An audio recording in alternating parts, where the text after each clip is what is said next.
वहीं अगली बड़ी खबर यूपी से आ रही है। यूपी के देवरिया में आपसी विवाद में पूर्व जिला पंचायत सदस्य समेत 6 लोगों की हत्या कर दी गई है। बड़ी खबर ये यूपी के देवरिया से, जहां गोलीकांड से सनसनी फैल गई है।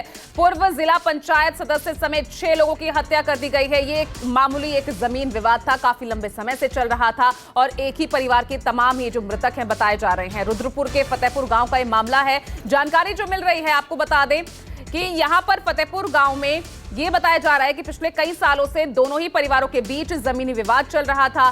फिलहाल मौके पर भारी पुलिस बल की तैनाती की गई है। हत्याकांड की जानकारी के बाद पुलिस प्रशासन के कई बड़े अधिकारी इस वक्त मौके पर पहुंचे हैं और पीड़ित परिवार के साथ साथ गांव वालों से भी लगातार पूछताछ की जा रही है। और मेरे सहयोगी मानस श्रीवास्तव जुड़ रहे हैं ज्यादा जानकारी के साथ। मानस, क्या ये पूरा मामला नजर आ रहा है और अब तक कितनी गिरफ्तारियां हुई है इस मामले में?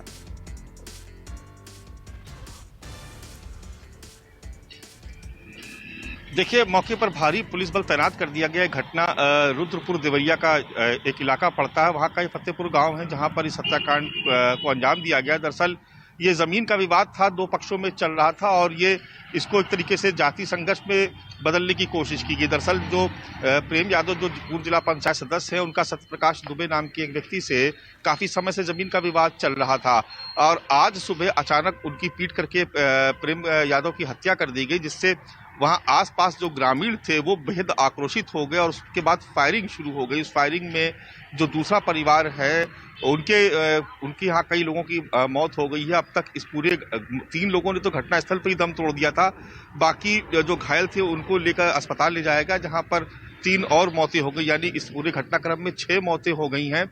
और चूंकि मामला बेहद संवेदनशील हो गया है, इसलिए मौके पर एसडीएम, एडीएम और जो पुलिस अफसर थे, एसपी और जो दूसरे अधिकारी वो तो पहुंचे। इसके अलावा पीएसी को तैनात कर दिया गया है, यानी पूरा जो गांव है वो उसको छावनी में तब्दील कर दिया गया है। फिलहाल स्थिति को कंट्रोल में करने की पूरी कोशिश की जा रही है और जो ग्रामीण हैं उनमें भी काफी दहशत का माहौल है। बताया गया करीब 1 दर्जन लोगों को अब तक हिरासत में लिया गया है।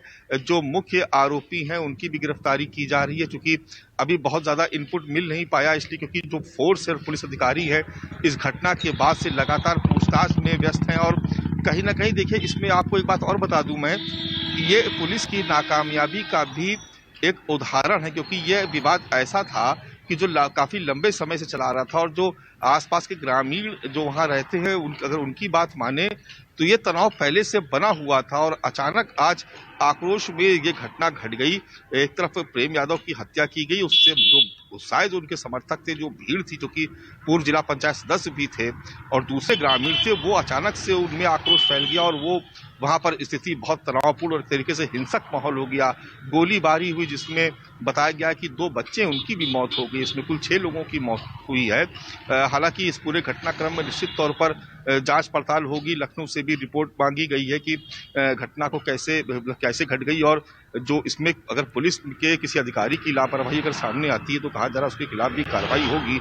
लेकिन आप देख रहे हैं कि जिस तरीके से ये घटना अंजाम दी गई, तो इस घटना को रोका जा सकता था अगर ये समय रहते जमीन का विवाद सुलझ जाता। अधिकारियों के हस्तक्षेप से बहुत लंबा विवाद चला रहा था, कई बार वहां पर स्थिति तनावपूर्ण हो चुकी थी। तो ऐसे में कहीं ना कहीं इसको पुलिस और प्रशासन की लापरवाही मानेंगे, जबकि खुद मुख्यमंत्री योगी आदित्यनाथ ने कई बार कहा है कि गांव देहात में जो कानून व्यवस्था की समस्या पैदा होती है उसमें बहुत बड़ा भूमिका होती है राजस्व मामलों की।